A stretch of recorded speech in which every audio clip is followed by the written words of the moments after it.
Bismillah ar-Rahman ar-Rahim.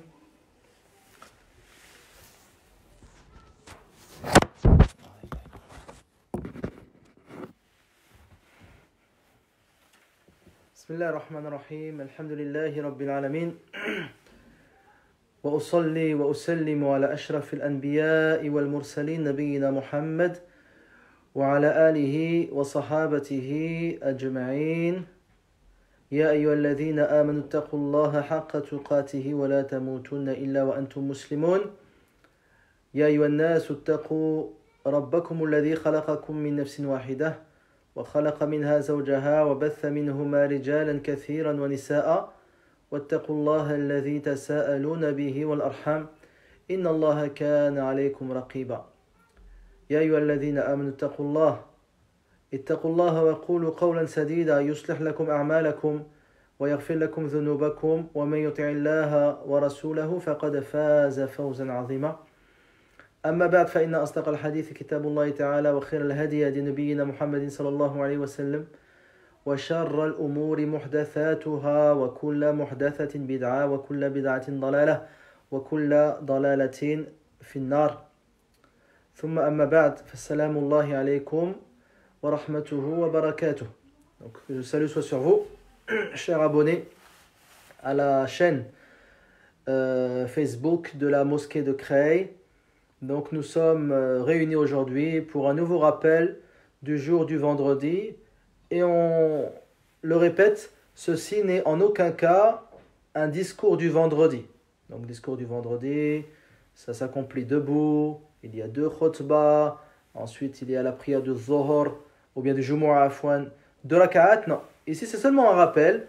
Comme les gens, en ce moment, sont privés du rappel, du sermon du vendredi, donc on essaye chaque vendredi de se réunir pour se rappeler Allah subhanahu wa ta'ala. Donc le vendredi, même sans prière, ça reste un jour important, un jour unique dans la semaine.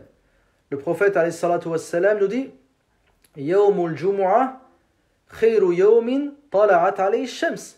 C'est le meilleur jour sur lequel s'est levé le soleil.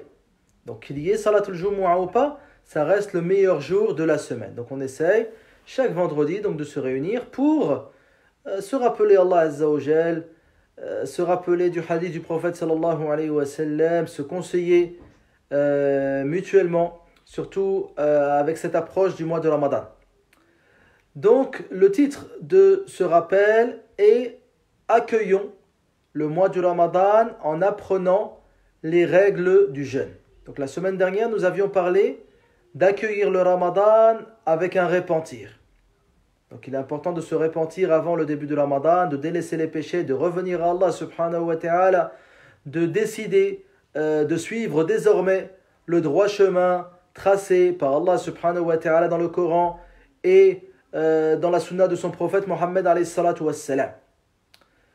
Également, parmi les choses avec lesquelles il est demandé à chaque musulman et chaque musulmane d'accueillir le mois de Ramadan, c'est de connaître les règles liées à ce mois.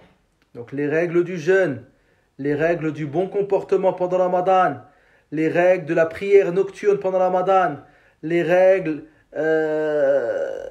de lecture du Coran pendant Ramadan, les règles de la générosité pendant Ramadan, toutes ces choses-là, il faut qu'on essaye de les connaître. Et il ne faut pas attendre que le Ramadan commence pour commencer à se renseigner sur les règles du jeûne. Donc tu ne commences pas, tu dis Allahu Akbar en prière et ensuite tu essaies de savoir comment on fait la prière. Là, tu apprends comment on fait la prière avant d'y entrer. Et pareil ici. Donc on essaye d'apprendre les règles du jeûne avant que le jeûne n'arrive. Pareil pour le Hajj. Pareil pour la zakat. Beaucoup de gens ils donnent la zakat et ensuite ils se renseignent, ils s'aperçoivent que il n'aurait pas dû donner à cette personne. Parce que, par exemple, c'est son fils, ou bien c'est ses parents, ou bien ce n'est pas une personne qui fait partie des 8 catégories qui méritent la zakat. Le hajj, on apprend avant de partir. Pareil pour le jeûne. Donc on essaye d'apprendre les règles liées au jeûne, les règles liées au mois de Ramadan avant que le mois n'arrive. Donc chaque année on répète cela, mais malheureusement très peu de musulmans font l'effort d'essayer de comprendre les règles de jurisprudence liées à cette adoration qu'est le jeûne. Allah Azza wa Jal, le prophète sallallahu alayhi wa sallam, qu'est-ce qu'il nous dit? Man yuridillahu bihi khairan yufaqihu fid din. Celui pour qui Allah Azza wa Jal il veut du bien, il lui fait comprendre sa religion. Certains savants disent que on comprend de ce hadith que celui à qui Allah Azza wa Jal n'a pas voulu de bien, il ne lui fait pas comprendre sa religion. C'est pour ça que il n'y a pas de comparaison à faire entre celui qui connaît sa religion et celui qui ne la connaît pas. Sans forcément atteindre le niveau d'être un savant, mais juste connaître ce qui nous concerne quotidiennement. Allah Azza wa Jalla dit قُلْ هَلْ يَسْتَوِي الَّذِينَ يَعْلَمُونَ وَالَّذِينَ لَا يَعْلَمُونَ. Sont-ils égaux, ceux qui savent et ceux qui ne savent pas? إِنَّمَا يَتَذَكَّرُ أُولُو الْأَلْبَابِ. Seuls les doués d'intelligence se rappellent.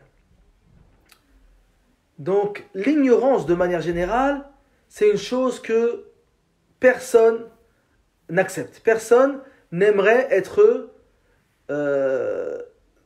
catalogué comme ignorant.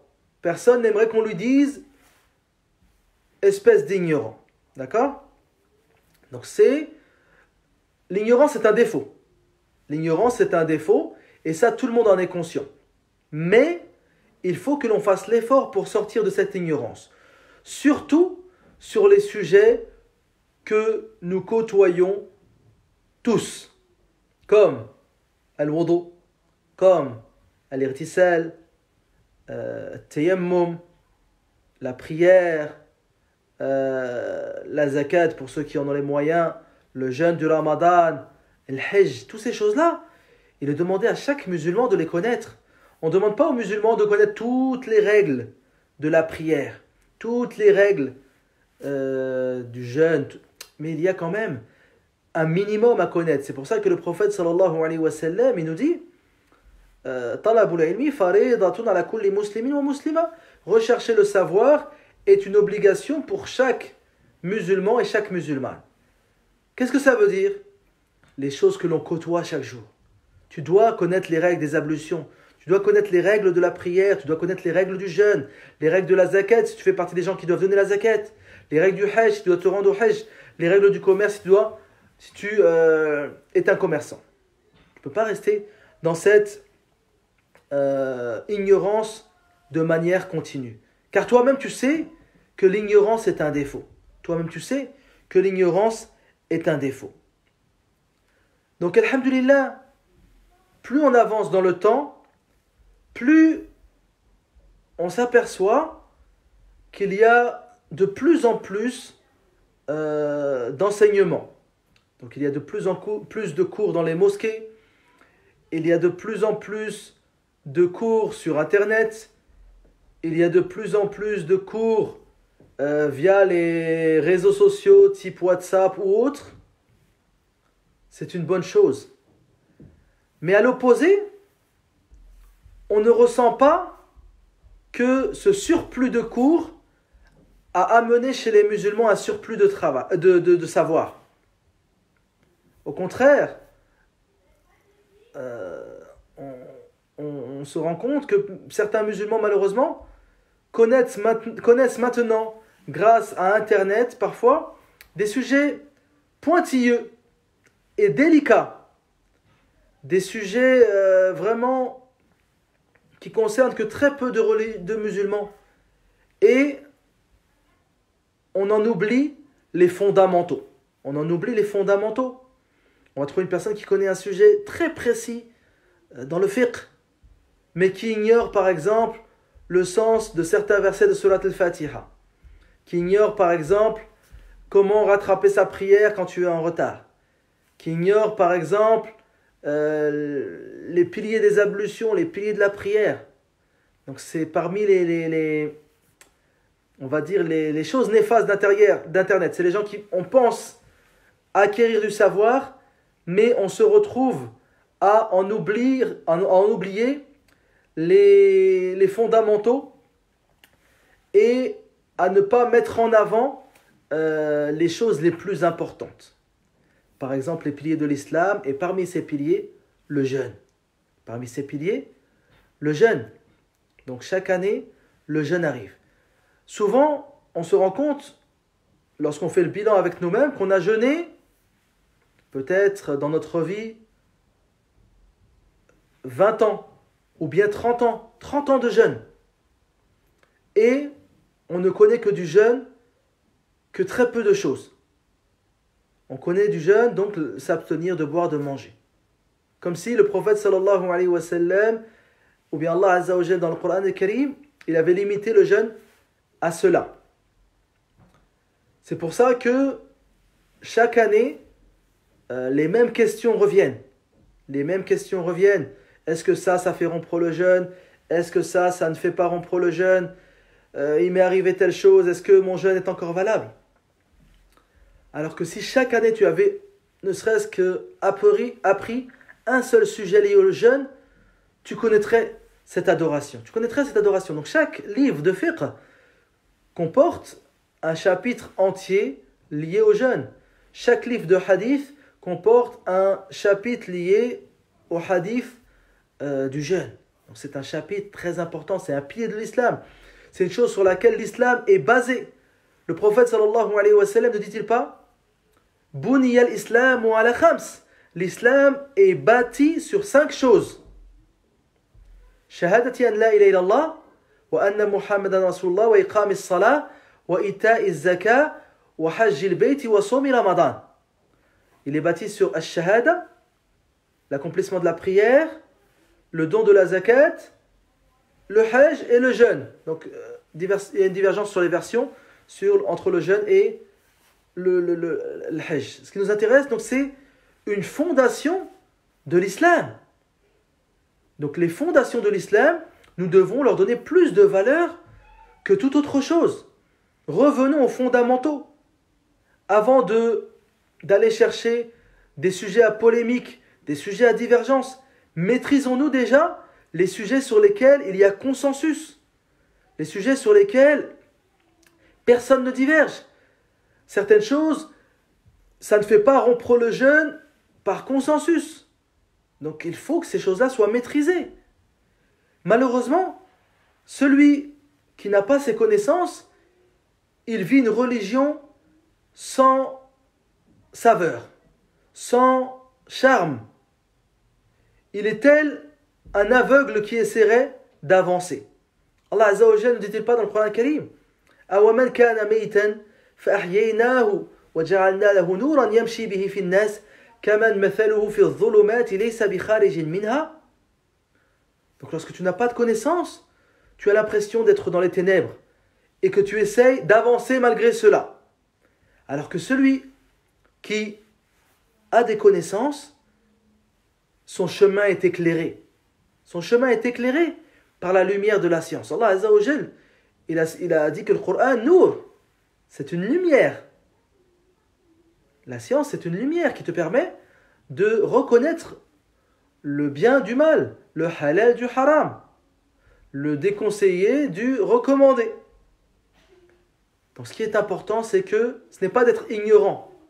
Allah Azza wa Jal, il nous a créés tous ignorants. Wallahu akhrajakum min butuni ummahatikum la ta'lamuna shay'a wa ja'ala lakum as-sam'a wal absara wal af'idata la'allakum tashkurun. Personne n'est né savant.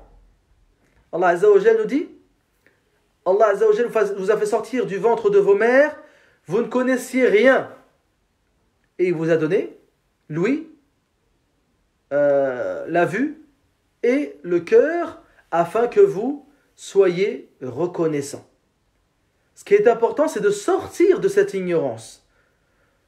Comme on a dit précédemment, le but, c'est pas que chacun devienne un savant, un grand savant de l'islam, alim min al-ulama, là. mais au moins connaître ce que l'on appelle ad-daruri, les choses élémentaires pour chaque musulman. Et il y a des choses élémentaires pour chaque musulman, des choses sur lesquelles Allah Azza wa Jal va nous questionner. Pourquoi n'étais-tu pas au courant de cela? Il y a des choses sur lesquelles tu seras, bi'idhnillah, excusé, mais certaines choses tu ne seras pas excusé, surtout si tous les moyens t'étaient à portée de main. Tout le monde a Internet à notre époque. Tout le monde a une mosquée à côté de lui dans lesquelles il y a des cours hebdomadaires. Parfois même ces cours sont enregistrés et posés ensuite sur Internet pour ceux qui voudraient éventuellement les regarder plus tard. Nous n'avons plus aucune excuse. Nous n'avons plus aucune excuse. On dirait plus la science est venue à nous, plus on s'en est éloigné. Plus la science est venue à nous, plus on s'en éloigne. Avant, pour rechercher de la science, il fallait vraiment faire un effort. Les gens, ils voyageaient pour aller apprendre dans tel pays auprès de tel savant. Maintenant, tout cela est à portée de main. Il y a des instituts d'arabe, il y a des instituts pour apprendre la jurisprudence, il y a des instituts pour apprendre le dogme, la foi, l'aqida, l'iman. Il y a des instituts pour apprendre seulement Sira Nabawiya. Il y a des instituts pour mémoriser le Coran al-Karim. Il y a tout. Il y a des classes pour les hommes, des classes pour les femmes. Pourquoi continuons-nous à rester dans cette ignorance, comme si cela nous plaisait? Là, il faut à un moment ne plus accepter cela. Il faut ne plus accepter cela. Ne plus être, on va dire, dépendant des autres dans les choses élémentaires. Donc comme on a dit, ce n'est pas le but d'être savant, mais il y a des choses élémentaires. Savez-vous que pendant la prière, parfois, lorsqu'une personne arrive en retard et que l'imam a déjà commencé et qu'il se rend compte qu'il a manqué certaines raka'at, il n'ose pas rentrer en prière. Il attend qu'une autre personne arrive en retard à côté de lui afin qu'il prenne exemple sur lui lorsqu'il faudra se lever après le salam. Regardez où en sommes-nous arrivés. Car il sait que s'il rentre dans la prière seul, après le salam, il sera déboussolé. Il ne saura pas s'il doit rattraper une raka'at plus, quand est-ce qu'il devra faire tashahhud. Ça, c'est des choses qu'on doit connaître tous et toutes, des choses du quotidien de la prière. Combien de personnes recommencent leurs ablutions pour une erreur commise? Combien de personnes recommencent leur prière pour une erreur commise, du début à la fin? Alors que, souvent, ces ablutions étaient correctes, et il suffisait donc de rajouter quelque chose. Parfois, la prière était correcte, il suffisait peut-être de faire ce jeu de sawat. Donc, les gens, par ignorance, ils recherchent la facilité. Mais en réalité, ce n'est que recherche de la difficulté, le fait de refaire sa prière. Et c'est vers ces gens-là que Ash-Shaytan apporte la maladie du waswas. Plus tu es ignorant, plus Ash-Shaytan se rapproche de toi pour te perturber dans tes adorations. Te faire penser que tes ablutions ne sont pas valables, que ta prière n'est pas valable.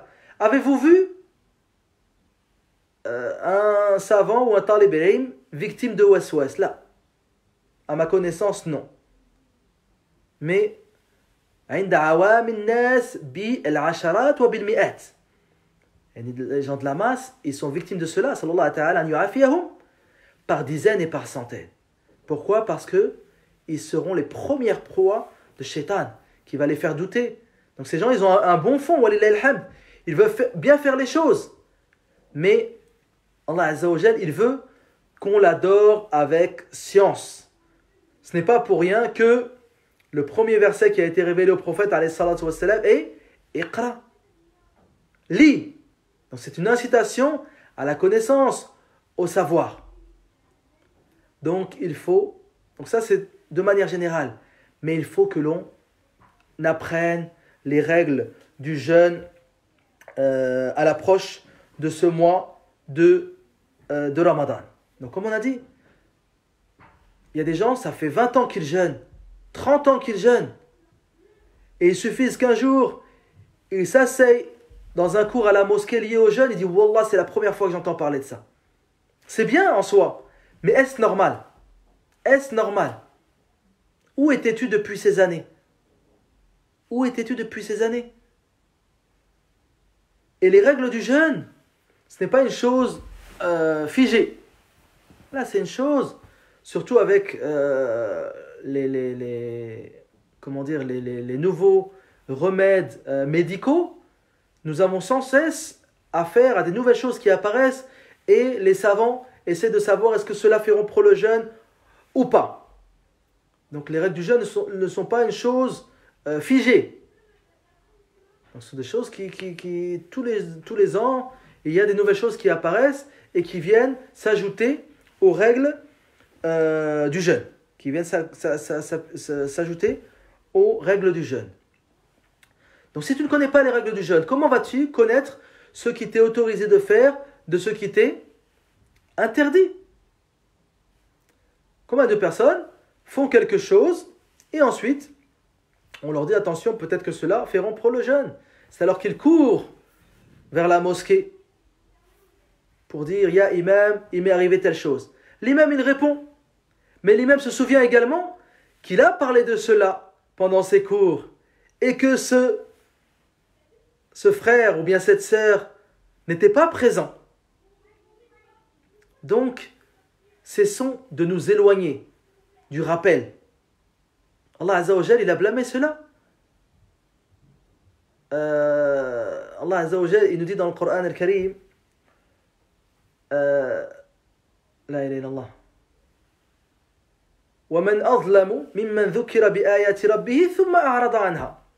Qui est plus injuste que celui qui est rappelé du rappel de son Seigneur et qui s'en écarte.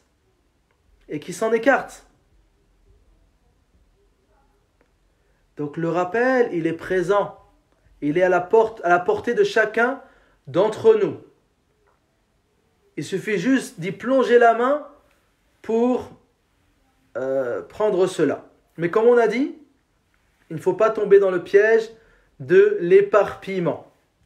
Il y a maintenant sur Internet énormément de savoir, énormément d'informations sur beaucoup de chapitres de l'islam. Et les gens, souvent, sont attirés par des sujets précis, parce que ça va leur permettre justement, peut-être, de pouvoir alimenter leur débat lorsque ça parle de religion, de connaître une chose que peu de gens connaissent, de peut-être avoir une belle image, mais ne réfléchissons pas comme cela. Maîtrisons-nous les fondamentaux de cette religion. Maîtrisons-nous les règles de la prière. Maîtrisons-nous les règles du jeûne, de la zakat, du hajj. C'est ça les fondamentaux, les choses sur lesquelles l'islam est bâti, comme on a cité dans le hadith précédent. Et donc, la connaissance des règles du jeûne, c'est une chose obligatoire pour le jeûneur. C'est une chose obligatoire pour le jeûneur. Tu dois connaître les règles du jeûne car tu vas jeûner.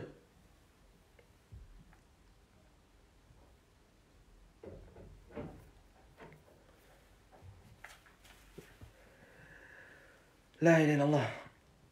Donc comme on a dit précédemment, si la personne apprenait chaque année ne serait-ce que un sujet, une année tu apprends comment on statue de l'entrée du jeûne. L'année d'après tu apprends ahkam niyya. Ensuite tu apprends al-mufattirat. Ensuite tu apprends par exemple le mandoubat siyam, makruhat siyam. Toutes ces choses-là, tu pourrais maîtriser cela. Tu pourrais ensuite l'enseigner à tes enfants. Tu pourrais l'enseigner à tes enfants.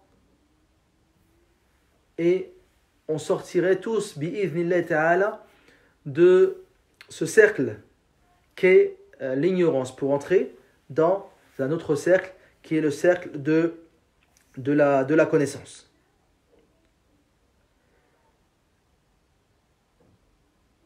Donc également, il y a plusieurs sortes d'ignorance. Nous avons ce que l'on appelle al-jahl, al-basit. Donc la personne ignore et en est consciente.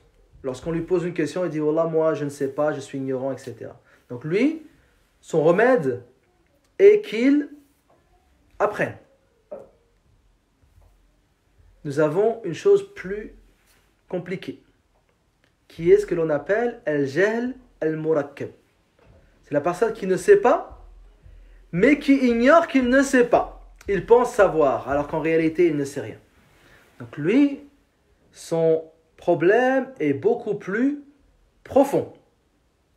Et malheureusement, également, nous avons pu voir ces dernières années apparaître, donc avec l'ouverture à la parole à tout le monde et n'importe qui parle sur l'islam. Nous avons même vu des gens qui, sur Facebook, lorsqu'ils rencontrent un problème religieux, posent la question à leur contact en attendant une réponse de ces gens-là. Notre religion n'a-t-elle que si peu de valeur? On pose la question à nos contacts Facebook afin que des gens qui sont comme moi me répondent. Allah Azza wa Jal, qu'est-ce qu'il dit? Fas'alu ahla dhikri in kuntum la ta'lamun. Interrogez les gens de science, les gens du rappel, si vous ne savez pas. Ahlul Qur'an, Ahlul Fiqh, Ahlul Hadith, les gens qui ont des connaissances religieuses, des gens qui ont un parcours religieux, un cursus religieux. On ne demande pas à n'importe qui sur la religion. Certes, la personne qui va répondre également aura une part de péché, mais il y a une part de responsabilité aux gens également qui interrogent n'importe qui. On n'ouvre pas la porte à tout le monde dans la réponse. C'est pas parce qu'on s'appelle Mohammed ou bien Ali que l'on peut se prononcer dans la religion. Et également, c'est tentant d'essayer de répondre et tout le monde verra ta réponse. Et tout le monde dira « Oh, un tel !» Regardez sa belle réponse, regardez son éloquence dans l'écriture. Mais il n'y a que toi qui sais réellement ce que tu vaux auprès d'Allah subhanahu wa ta'ala dans les connaissances. Donc, on doit se focaliser sur les fondamentaux et parmi ces fondamentaux, les règles du jeûne. Également, Shaitan c'est lui qui nous incite également à parler sur la religion sans science. Allah Azza wa Jal, il nous dit Ya ayyuhan nas kulu mimma fil ardi halalan tayyiban wa la tattabi'u khutuwati ash-shaytan innahu lakum aduwwun mubin. Innama ya'murukum bis-su'i wal fahsha wa an taqulu 'ala Allahi ma la ta'lamun. Ash-shaytan, il vous incite à faire le mal et les turpitudes et de dire sur Allah ce que vous ne savez pas. Imagine-toi que demain, on te pose la question sur une chose, est-ce que ça fait rompre le jeûne ou pas? Et que tu dis oui ou que tu dis non. Et que cela était faux auprès d'Allah subhanahu wa ta'ala. Imagine la grande responsabilité. Donc tu as répondu en fonction de ta raison. Pour moi, ça ne fait pas rompre le jeûne. Pour moi, ça fait rompre le jeûne. Là, il faut absolument que chacun trouve sa place en islam. Il n'y a pas de mal à être une personne qui interroge. Mais la responsabilité de celui qui répond est plus grande. As-Sahaba radiyallahu anhum, lorsque on leur posait une question, ils envoyaient vers un autre sahabi, ils envoyaient vers un autre compagnon. Et le deuxième compagnon envoyait vers un troisième, vers un quatrième, et ainsi de suite, jusqu'à ce que ça revienne au premier. Parce qu'ils connaissaient, radiyallahu anhum, la responsabilité de répondre aux questions religieuses. L'imam Malik, rahmatullahi alayh, un homme est venu d'Andalousie. pour l'interroger.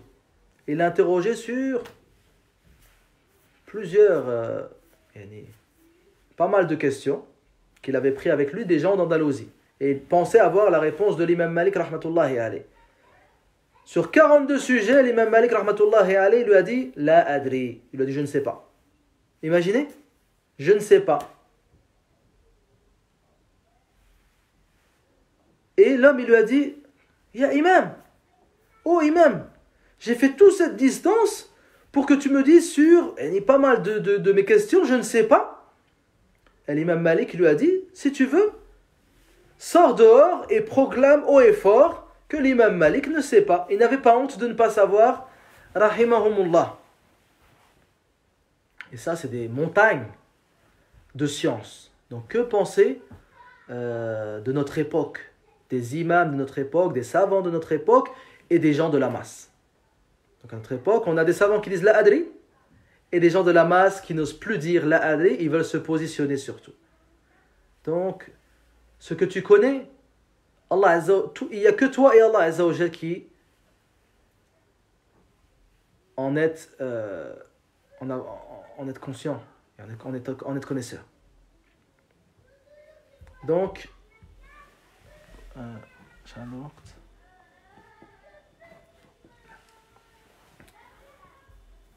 barakallahu fikum, il reste environ une quinzaine de jours. Commençons à apprendre les règles du jeûne avant l'arrivée du mois de Ramadan, afin de ne plus penser que se couper les ongles fait rompre le jeûne, que mettre du parfum fait rompre le jeûne, que telle ou telle chose fait rompre le jeûne. Des khurafat, c'est des légendes. Ce n'est pas des choses présentes chez les gens du savoir. Et comme on a dit, tu passeras un bon Ramadan si tu connais les règles du jeûne. Et tu risques de passer un Ramadan plein de difficultés, et plus encore à l'heure actuelle. Du fait de la fermeture des mosquées, les années précédentes, tu allais à la mosquée et posais la question à l'imam. Cette année, les mosquées sont fermées. Comment vas-tu faire? Tu vas chercher le numéro de l'imam, il peut répondre comme ne pas répondre. Donc tu risques de passer un Ramadan plein de gêne si tu ne connais pas les règles du jeûne. Et là, nous n'avons aucune excuse. Avant, certains étaient, on va dire, écartés du savoir à cause, justement, de très grandes occupations. Le travail, les transports, etc., etc. Là, la majorité des gens sont chez eux. Donc, consacre un peu de temps chaque jour avant l'arrivée du Ramadan pour comprendre les règles de ce noble pilier qu'est Soum Ramadan. Soum Ramadan. نكتفي بهذا. نسأل الله تعالى أن يحفظني وإياكم من كل سوء ومكروه وأن يحفظ جميع المسلمين في مشارق الأرض ومغاربها. نسأل الله تعالى أن يشفي جميع المرضى. اللهم اشفي جميع المرضى يا رب العالمين، وخاصة من أصيب بهذا الفيروس، فيروس كورونا. اللهم إنا نعوذ بك من البرص والجذام والجنون ومن كورونا ومن سيء الأسقام يا رب العالمين. اللهم أنت الشافي لا شفاء إلا شفاؤك، شفاء لا يغادر سقما. اللهم اغفر لموتى المسلمين الذين شهدوا لك بالوحدانية ولنبيك بالرسالة وماتوا على ذلك. ربنا آتنا في الدنيا حسنة وفي الآخرة حسنة وقنا عذاب النار. اللهم صل وسلم وبارك على عبدك ورسولك محمد وعلى آله وصحابته أجمعين. وآخر دعوانا أن الحمد لله رب العالمين وسلام الله عليكم ورحمته وبركاته.